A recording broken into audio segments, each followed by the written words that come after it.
see him go back to Joe Board, we're gonna fix it. AJ Deontay one, we're gonna go for that. Like I said before, man, go back to Joe Board, get a therapy, get the elbow looked at, try to find some stuff, and just keep the weight down, man, and focus on that, man. Be strong.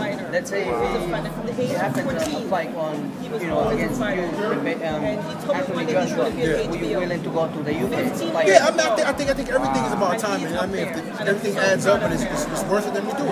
You know what I mean? It's all about business, baby. It's about business, baby. It's about business. So, make it happen. Congratulations, brother. Let me start this video with a question. Deontay Wilder, Jermell Charlo, Daniel Jacobs. 3 fighters. 3 different weeks. All 3 guys won. Not one of them thanked Al Heyman. What gives? That's y'all boy, so anybody want to chime in? What gives? Let me just say, I'm actually in the middle of cooking some dinner, so I might I won't stop the video, but I'm gonna take a walk just to check on things in a bit. So TheFightJournal.com was in the house Saturday night, Nassau Coliseum, which in many ways is a clone of the Barclays Center. I don't know if you guys have been to both places, but if you happen to hit the Nassau Coliseum, just directly across from the hotel. What was that? It wasn't a Marriott. Was it a Marriott? Whatever hotel that is. If you kind of stare at the Coliseum, it's a clone of the Barclays Center. Much older building, of course. I went to see Omar Figueroa Jr. versus Robert Guerrero on a boxing card earlier this year, and that was the first fight in 30 years at Nassau Coliseum. Mike Tyson fought in 1986.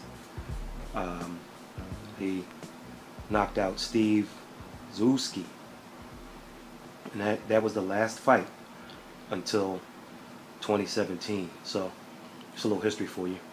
A few more notes. Mike Tyson fought 13, count them, 13 times in 1986.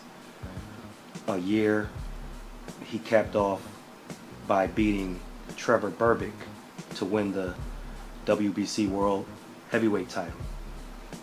13 times, including that 86 fight, which was the last fight. A little bit more for you. On the night of that last card before the Figueroa Guerrero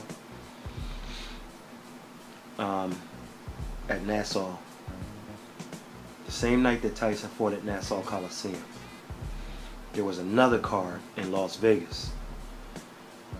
Marvelous Marvin Hagler in the main event took on John the Beast Mugabe. Also on that card, Tommy Hearns took on James Schuler. Now, Hagler and Hearns fought a year earlier in one of the best fights you'll ever see. And I guess the thought at the time was to have them on the same card, and if they both won, let them fight a rematch. And they both won. But then Ray Leonard stepped in, and Hagler instead fought him next after over a year layoff. So, and then Hearns in the co-feature or the undercard, however you want to say it. He beat the previously undefeated James Schuler, who was from Philadelphia. And I mention that because James Schuler died 1 week after the fight with Hearns. He died in a motorcycle accident. So there's just a little history with the Tyson, the Haglers, the Schulers, the Hearns, the Trevor Burbicks, the Guerreros, the Figueroas, the Zuskis, and the Nassau Coliseum, as well as the Barclays. So I get to the Coliseum, and Nassau Coliseum, and it's like 20 degrees outside. And it's about 300 people just kind of standing outside. Some were buying tickets, some were just hanging out. I mean, a lot of people do like cold weather, so they were out there. And across maybe a few hundred feet away from the arena, they have this eternal flame that burns outside. It's kind of like the John F. Kennedy one at Arlington National Cemetery. So I've been there before, so I saw the flame, you know. And so I had my back turned, and I heard some music coming from the direction of the flame. So I was still not paying attention to the music or the flame. Just had my back to it. And I hear the music getting a little louder. And I'm like, okay. So I finally turned around, and it was Baby Miller playing I Get Around by Tupac Shakur. And he had this posse with him, like 10 to 15 people. And they were all wearing black sweatsuits with his name on the back. So as he's walking, I swear, out of like 300 people outside at the time, I'm the only one looking at these guys. So they started walking a little bit slower, and the music played louder, and I'm telling you, I'm still the only person out there paying attention to this guy. I mean, I wish I had my camera on, because it was funny, because I think he was trying to drum up a little attention, but I'm telling you, the people weren't buying it. Everybody was just out there doing whatever they were doing, and I'm just looking like, why isn't anybody? And so he just kept going, went into the arena. So we have the Daniel Jacobs, Eddie Hearn Matchroom Boxing HBO debut kicked off on Saturday night, and Matchroom USA boxing, it didn't exactly begin with a bang, as the styles in the main event just didn't mesh in this fight. It just didn't mesh.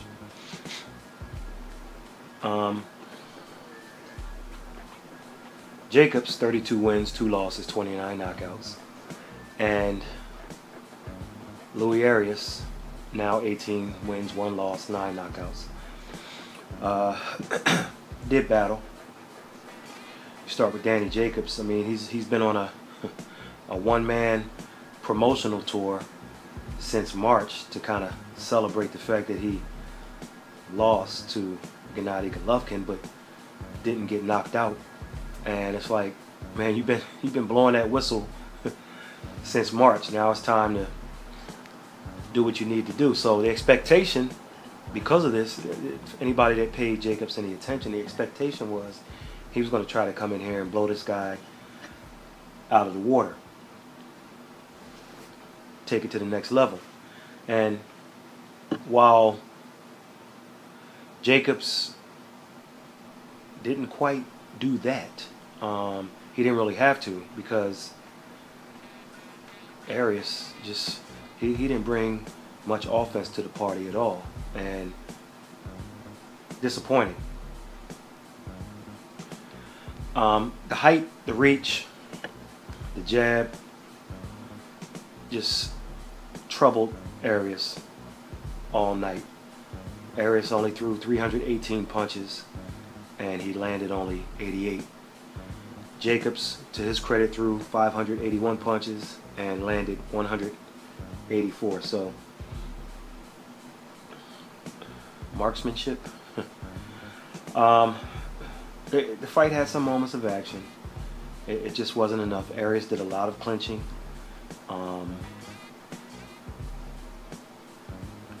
And Jacobs had an idea that Arias couldn't hurt him, and when he realized it, I thought he would go for the kill and be a lot more aggressive. And listen, if Daniel Jacobs is going to be viewed as elite, he needs to be more impressive against untested competition. If you look at Daniel Jacobs' resume prior to Golovkin, give me the best name that he beat. Okay. He lost to Golovkin and he lost to Dmitry Pirog. So, I'm going to give Jacobs a pass on this one, but we'll see.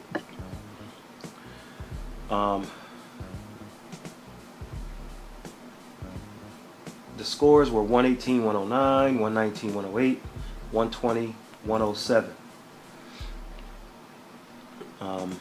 So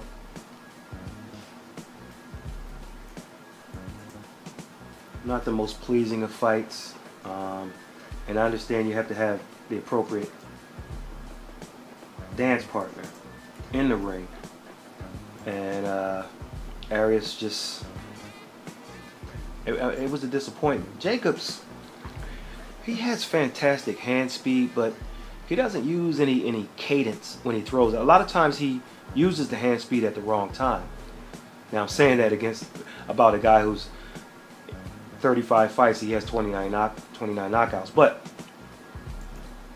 what I mean is he throws them at one speed. He throws combinations, but they're combinations not trying to score. He's trying to knock you out, and it just doesn't. He throws them at the wrong time, and then when he does use the hand speed at the right time, he's out of control. I mean, he gets wild with it. Even when he beat Quillen, which is a fight I still scratches my head, but it's like he's almost like Deontay Wilder at middleweight, and I'd like to see him mix it up a little bit with that hand speed. It's like almost like Zab Judah in the big fights. It's just Gary Russell Jr. I mean, like, mix it up. Go fast, fast, slow, fast, fast, fast, fast. You know what I mean? Like, not just fast, fast, fast, fast, fast, fast, fast, fast, fast, fast, out of control, out of control. I mean, it's like, I'd like to see him do that in the future. So what's next for Jacobs? Well, what he wants to do and what's actually going to happen are two different things. I think Jacobs really wants to fight Jamal Charlo, the guy who's world rated right above him after one fight in the middleweight division. But I think what's going to happen is I think that Jacobs is going to fight the guy from Japan, the Murata guy. I think he's going to fight him because it's one of those things. I like the IBF better than the WBC and the WBA. Part of the reason is they have like one more title in the IBF than the amount of weight classes. So when I tell you that Murata the Japanese champion is the WBA World Middleweight title holder after beating Hassam Endam. Njikam. They're like, well, wait a minute. I thought Golovkin had one. I mean, I'm sorry. I thought Golovkin had like 3. Billy Joe Saunders had the other one. Well, you got these regular champions that the WBA and the WBC do. I mean, champion emeritus, champion in recess. It's garbage, man. Just so they can get sanctioning fees. The IBF doesn't do that. The other sanctioning bodies do. I guess I like the WBO second best from the IBF. IBO I like too, but it's like, come on, man. So while I think he wants to fight Charlo, which is a fight I love, to pick up a strap or some type of title, I guess he's going to fight this Murata guy. So we'll see.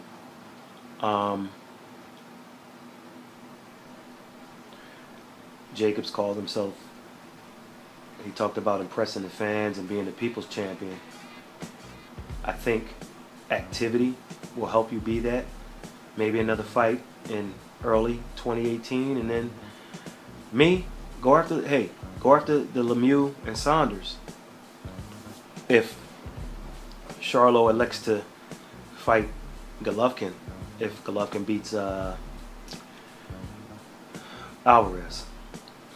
We'll see. Anyway, in the lead up to the main event, Jarrell Big Baby Miller, for aforementioned guy, 20-0-1, 18 knockouts, beat Marius Wack, 33 wins, 3 losses, 17 knockouts by a 9th round stoppage. Wack injured his right hand early in the fight, and he really couldn't get anything going. And to be honest, well, actually, I think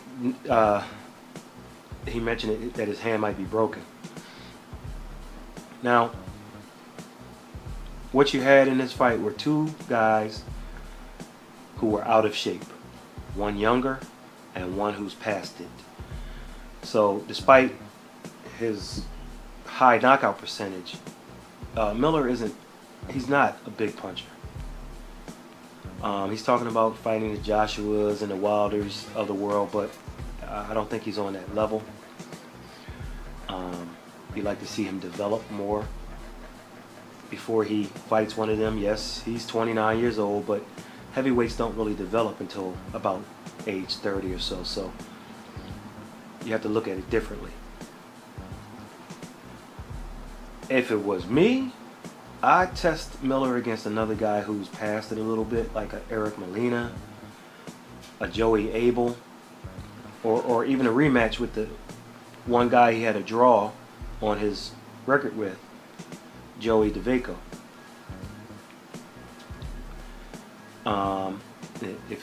If you think he's ready for the next step, which could be risky, you put him in there with a Charles Martin.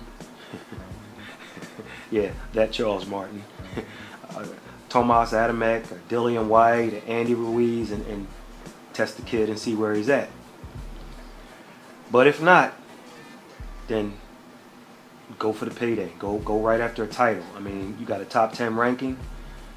I think he may have signed right along with Daniel Jacobs. I think he might be part of Eddie Hearn's Matchroom Boxing USA too. So it's doable.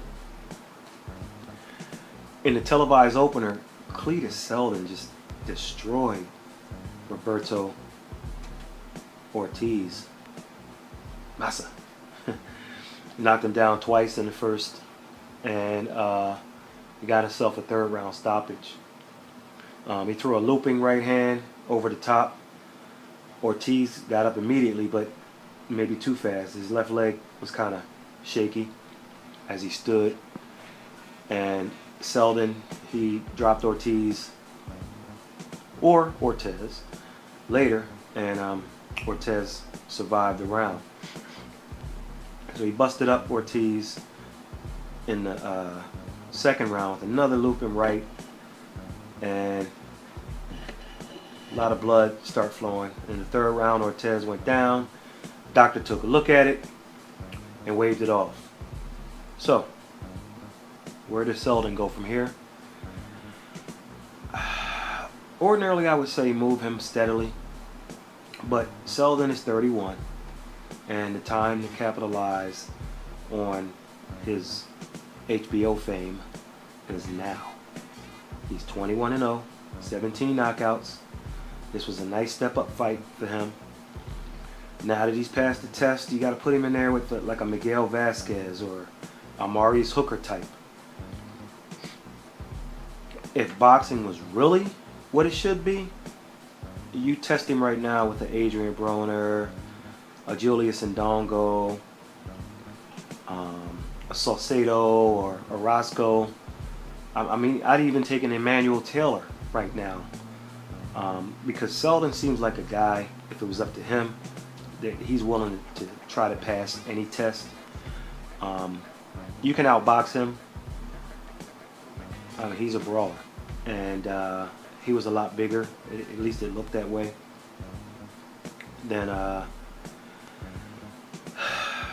Ortiz, so we'll see how that plays out.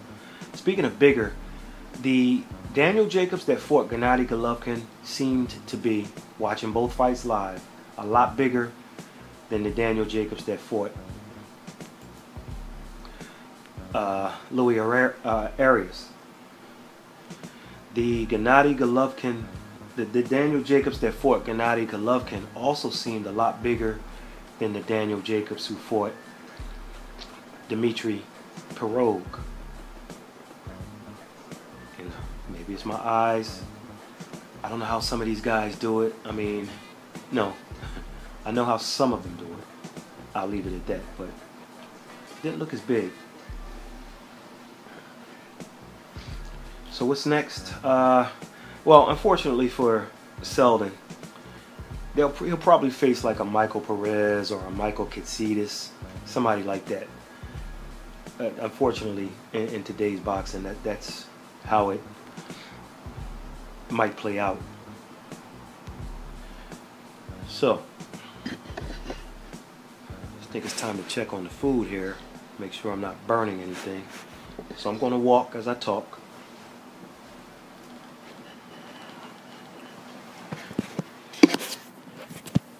And in a fight I have yet to watch, I heard my man Mike, yes indeed, Reed, got knocked out. Okay, stuff on top looks good. Now I gotta check the oven. Okay, it's getting close. Gotta flip some stuff over. Sorry guys. Okay, back in the oven. And yeah, so heard my man yes indeed lost. I'm gonna watch the replay. So some of everything that I'm saying is based off of not knowing what happened.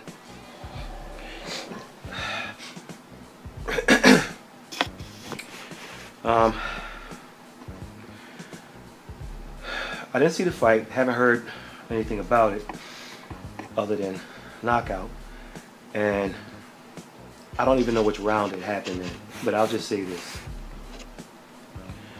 As a boxer, you have to have an arrogant mindset, and I've noticed most guys who have that confidence or that arrogance, but who also don't display any kind of respect for the opponent, a lot of times comes out as the loser. I mean, when they actually write guys off. It's kind of like how Stavern's attitude in the rematch against Wilder, or how Zab Judah acted leading up to the fight with Costa Zoo. With Reed, he made some comments earlier in the week, and they didn't sit well. All right, let me break it down. Jose Ramirez fought in his hometown. And this guy can sell tickets. Every time he fights, 12,000, 13,000, 14,000 fans come out to see him. I mean, think about that. This fight was in Fresno, California. Every time this kid fights. How many boxing fans, and I'm not even talking about casual, I mean boxing fans and even YouTube people know who Jose Ramirez is. And he's putting up numbers like that. 12,000, 13,000, 14,000. That's big. That's big time. So, early in the week, Reed called Ramirez an average Freddie Roach trained fighter. He said Ramirez had no offense. He's a B-plus guy. And he rated Ramirez's defense as a D. And said that that's no knock on him. It's just, he was like, hey, he has Freddie Roach, but his defense is a D. He's just a B-plus guy overall, and he had no offense. So Reed said, to beat me, you need a little more than just offense. I'm a complete fighter. The only knock on me is I'm small for my weight class. He said he's been small all of his life and has developed tricks to get on the inside with bigger guys. Then he compared himself to Timothy Bradley. No, Michael, you're not Timothy Bradley. Bradley is one of the best fighters of his era. Bradley is a dog. You hear me? I mean, in that ring. So, here's the truth about Ramirez. He's a volume guy who keeps bringing it. And that's a bad matchup for Reed. Reed is a jab and then left hand guy and kind of like reset. Maybe I'll slip another punch in there, but he doesn't have a big punch. But he's certainly not, which Bradley didn't either. But Bradley fought you like a dog. Bradley fought you like he could punch, like Mike Tyson. That's how Bradley attacked guys. But Reed certainly doesn't fight like that, but he definitely doesn't have the footwork of a Timothy Bradley. Just a bad comparison. Reed is a good boxer. He's a former junior Olympic champion and a Golden Gloves guy. But I just didn't think he was quite ready for this fight. I've said this before and I'll say it again. We live in a boxing society of champions who are really contenders or prospects. Just right place, right time. These guys are getting belts, but they're really not earning what they get. And so they're kind of learning on the job even though they're champions.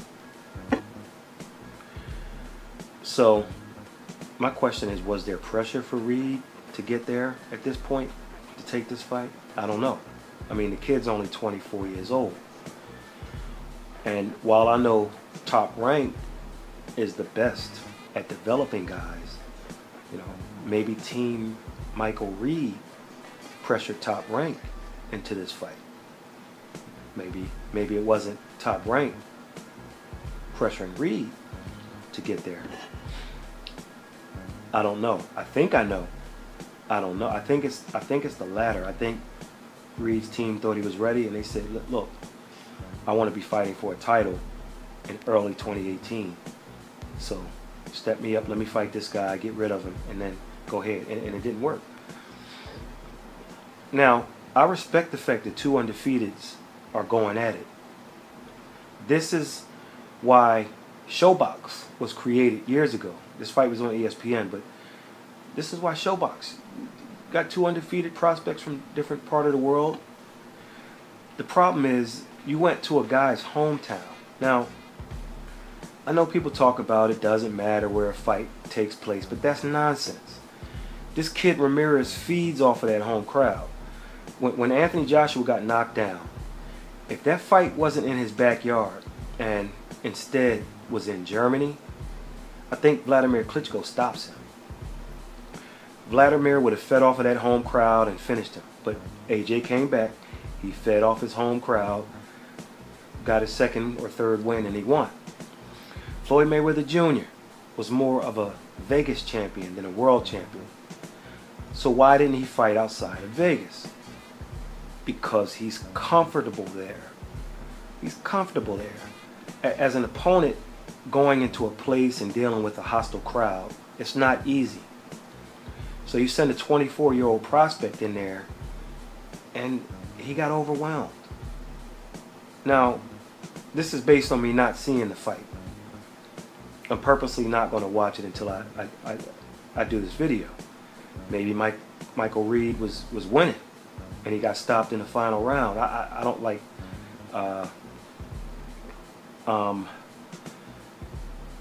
who was that? Shannon Briggs years ago was down, and he got a late round stoppage. I mean, I'll check it out and give my take afterwards, but my guess is that he wasn't ready. If you fight in a neutral location, I'm not saying that Reed still doesn't lose. I'm not saying he still doesn't get stopped. What I am saying is I bet he would have fought better than however he fought. I'll be watching this fight after the video. However he did, I think he would have been done better. And if it was some type of TKO or along those lines, maybe whoever's looking in, I don't know if the corner threw in the towel, but maybe, or the referee influenced by the crowd, I don't know how it went, but when you're on a neutral site in this particular situation, I just think you have a better shot, and I think you fight better. But in my opinion, based on the two styles, I figured Ramirez would have won, and I just didn't like the fight at his hometown. I also didn't like Reed's attitude and comments going in. I think I look at the Julian Williams thing. I thought his trainer Stephen Edwards, and listen, Stephen is my guy, but I always thought he was making Julian more than who he was going into the Charlo fight. Look, I get it. Julian is his fighter. He's biased, but some of the hyperbole he was spewing, for lack of a better term, it was laughable. I mean, I think it was more based on what Edwards saw in the gym more than anything, which is fine. But there's a fine line between what is done in the gym and what happens when the lights turn on. I know a guy who didn't have a great record, and all of his losses were by knockout. He just wasn't a good fighter. He was in great shape. I mean, he had a body like a Mack truck, but he just couldn't get it together. But guess what? He was a monster in the gym. I mean, he was Ray Robinson in the gym. But when he got in front of the lights and the fans, he wasn't the same guy. All of his losses were by knockout.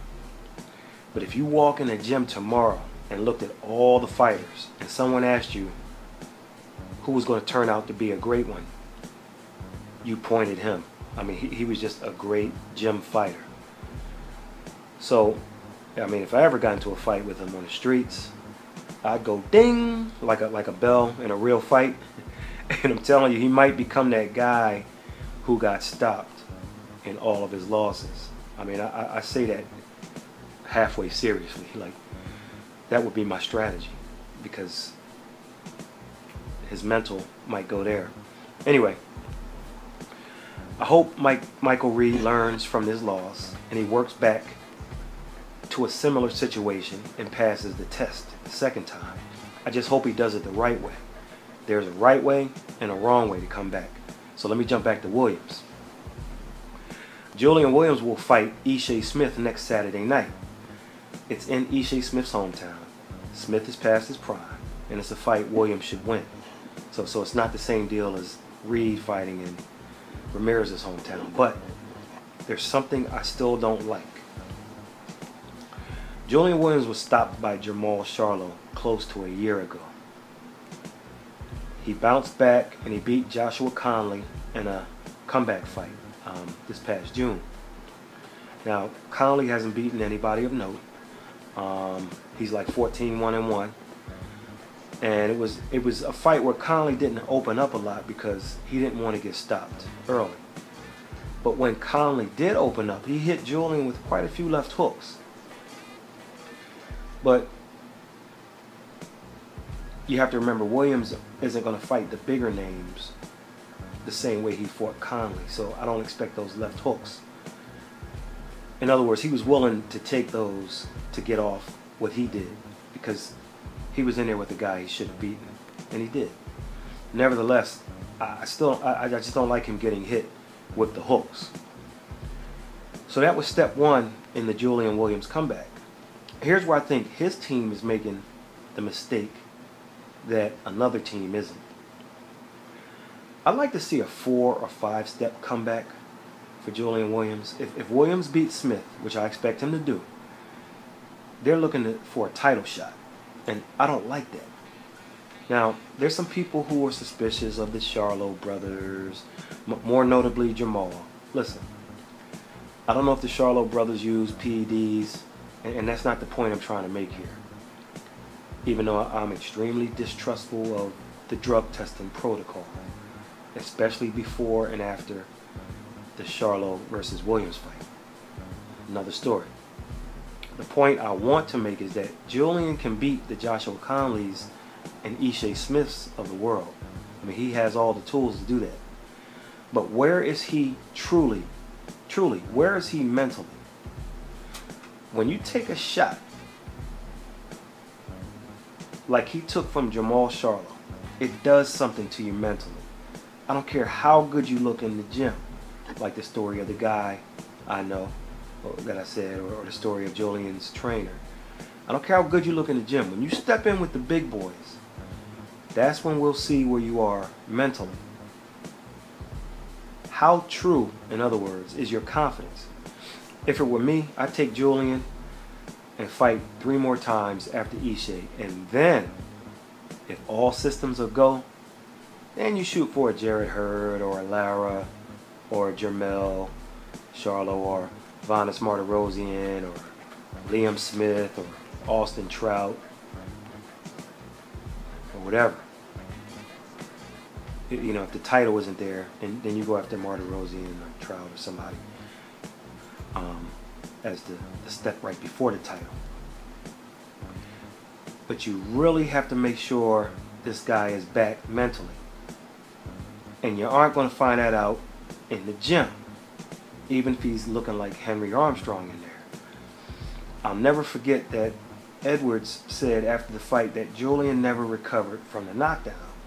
And I said to myself, I agree. That was a big-time uppercut. He fell face first, and most people who fall face first don't get up. He did. But that shot was just too big for him to recover from. However, I was surprised when I realized that Edwards was talking about the jab that Charlo dropped Julian Williams with in the second round. The jab was hard, and Williams got up on shaky legs, and partially because he kind of got up too quickly. He landed a big right hand at the end of the round and was scoring with right hands throughout the next few rounds against Charlo. He recovered, in my opinion, but let's say what Edwards says is true. I just can't put Williams in there with the big dog right after the Ishe Smith fight, because the first real shot this kid gets hit with will have him flash back to the Charlo fight. That just bothered me. If you say he never recovered from the jab, and we know the uppercut was too much for him to recover from, once again, where will he be mentally? To me, it'd be better off if Julian, if Conley would have buzzed him, or Ishe Smith buzzes him, because he can come back from that and win. And that's something you can work on. But I'm telling you, if they jump straight to one of those animals that hold the titles in the welterweight division, in the junior middleweight division, super welterweight division. And they hit him with their money shot. Well, I'm just going to leave it there. So, why do I say all this? If I'm Team Michael Reed, they need to get a 5 to 7 fight plan to get him back into the mix. I wouldn't follow the plan for Julian Williams. If I was Team Williams, it'd be 4 or 5 fights. And then if you pass the test, and I'm talking mentally as well as winning, then you step to the big boys. Here's a guy who's doing things, who I think has it right. Omar Douglas lost the decision to Edner Cherry earlier this year. And I thought Douglas won. Douglas knows he won. Amir Mansour thought Douglas won. And if you attach a truth-telling machine to him, I think Edner Cherry will tell you that Douglas won. And that hurt because it meant 2 losses in a row for Douglas. So when I look at this flyer for a December 1st fight at the 2300 Arena in Philly, I see Tyrone Brunson as the headliner. You know, he's the main event. I see Brandon Robinson in the co-feature. I see Kyrone Davis in an 8-rounder. Then mixed into the flyer below all those names, I see Omar Douglas in his comeback fight. Now, Omar's been on TV more than probably all of those guys. And he really could be a headliner for this card. Or at worst, the co-feature. But Douglas is fighting at the 2300 Arena, which is a dump. He'll win that fight. Then he'll fight again, and he'll win that fight. And probably 3 or 4 more times after that.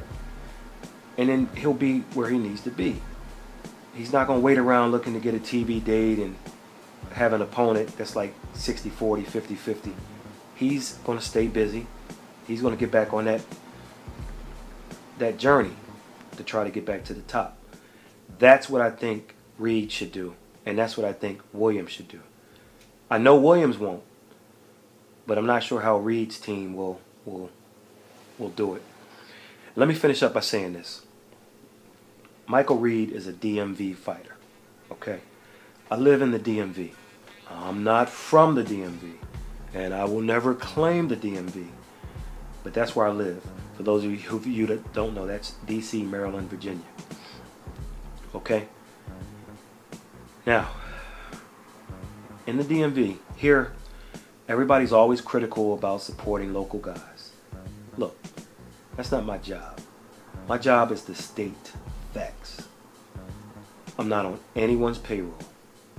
So I always see articles that are pro this and pro that for the local guys. That's fine. That's not me. I call it the way I see it. And I don't care about all that other stuff. So I already know who some of the critics are, and that's fine.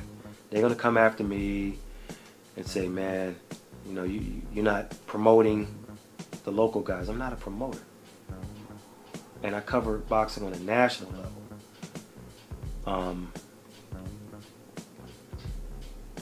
I'm not here to cater to the local athlete, especially after some of the nonsense I've had to deal with just to try to get an interview with people. So I've been critical of Gary Russell Jr., Gervonta Davis, Jared Hurd, and now Michael Reed.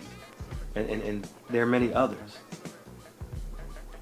But just to let people in this neck of the woods know, if you want positive spins on something just because they're local guys, you have the wrong outlet.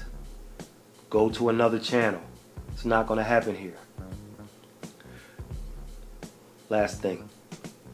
Any truth to the rumor that Errol Spence Jr. is getting $3.5 million to fight Lamont Peterson? If so, I think the streak is over, because you know who he'll thank when the fight is over, right? Catch you on the next one.